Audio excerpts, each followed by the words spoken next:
warahmatullahi wabarakatuh. Perkenalkan, nama saya Lela Akyuning dengan NPM 2021010066 dari kelas HKID Fakultas Syariah semester 6. Di sini saya akan menjelaskan tentang substansi hukum Islam guna untuk memenuhi tugas filsafat hukum.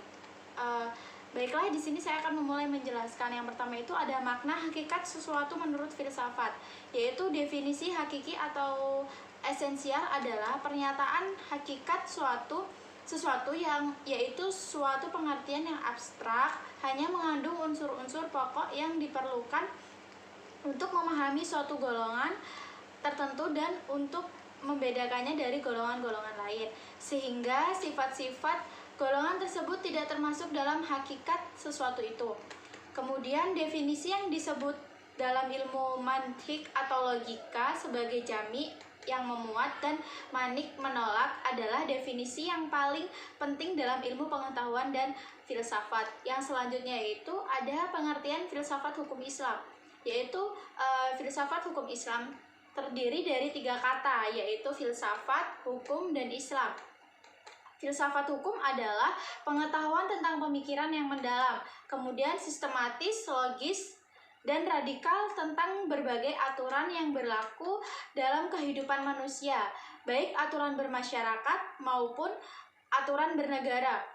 Hukum adalah peraturan-peraturan tentang perbuatan dan tingkah laku manusia dalam lalu lintas hidup. Secara singkat, hukum berarti ketetapan. Selanjutnya yaitu adapun pengertian filsafat hukum.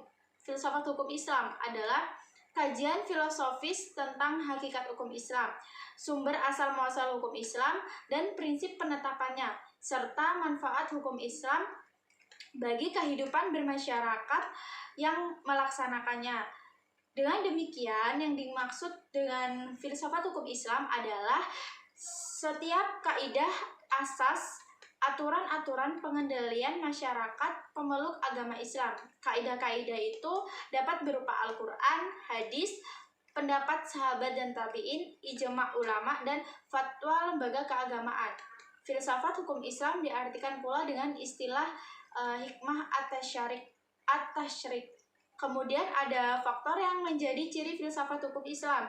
Yang pertama itu ada wacana dan argumentasi, yaitu menandakan bahwa filsafat memiliki kegiatan berupa pembicaraan yang mengandalkan pada pemikiran, rasio, tanpa verifikasi uji empiris atau perbincangan dengan menutup mata. Kemudian yang kedua ada segala hal atau sekalian alam. Artinya semua materi pembicaraan filsafat adalah segala hal menyangkut keseluruhan yang bersifat universal. Tidak ada yang tidak tersentuh oleh pembicaraan filsafat. Kemudian filsafat merupakan bagian dari perbincangan. Hal itulah yang membedakan antara filsafat dan ilmu pengetahuan yang membicarakan lingkungan tertentu. Kemudian semua yang dikaji oleh ilmu pengetahuan dijamah oleh filsafat karena inilah universalisme filsafat. Kemudian yang ketiga ada sistematis, yang artinya perbincangan mengenai segala sesuatu dilakukan secara teratur mengikuti sistem yang berlaku sehingga tahapan-tahapannya mudah diikuti. Dengan demikian, perbincangan tersebut tepat atau tidak dapat diikuti dan dikaji oleh orang lain, meskipun pada akhirnya hanya ada satu pengertian mengenai sesuatu yang dimaksud. Kemudian yang keempat ada radikal. Radikal artinya sampai ke akar-akarnya, sampai pada konsekuensinya yang terakhir. Radix artinya akar, yang juga disebut arce sebagai ciri khas berpikir filosofis. Perbedaannya dengan pengetahuan adalah adanya asumsi sebagai titik tolak yang disebut sebagai keyakinan filsafat atau philosophical belief. Yang kelima yaitu ada hakikat, yaitu merupakan istilah yang menjadi ciri khas filsafat. Hakikat adalah pemahaman atau hal yang paling mendasar. Jadi, filsafat tidak hanya berbicara tentang wujud atau materi sebagaimana ilmu pengetahuan, tetapi berbicara makna yang hakikat terdapat di belakangnya.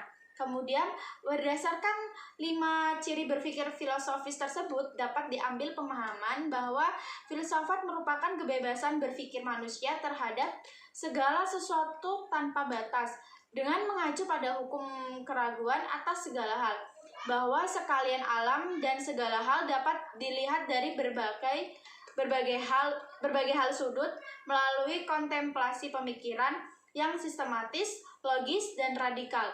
Kemudian segala hal yang diberikan oleh filsuf, yaitu ada berkaitan dengan hal-hal berikut. Yang pertama itu ada berhubungan dengan sesuatu yang bersifat metafisik yang tidak dapat dilihat. Yang kedua itu ada berhubungan dengan alam semesta yang fisikal dan terbentuk oleh hukum perubahan. Yang ketiga itu ada segala sesuatu yang rasional dan irasional. Yang keempat itu semua yang bersifat natural dan supranatural. Yang kelima itu ada berhubungan dengan akal, rasa, pikiran, intuisi, dan persepsi. Kemudian yang keenam itu ada sehubungan dengan hakikat yang terbatas dan tidak terbatas. Kemudian berhubungan dengan teori pengetahuan dan semua keberadaan. Yang selanjutnya itu ada berhubungan dengan teori pengetahuan pada semua keberadaan pengetahuan manusia yang objektif maupun subjektif.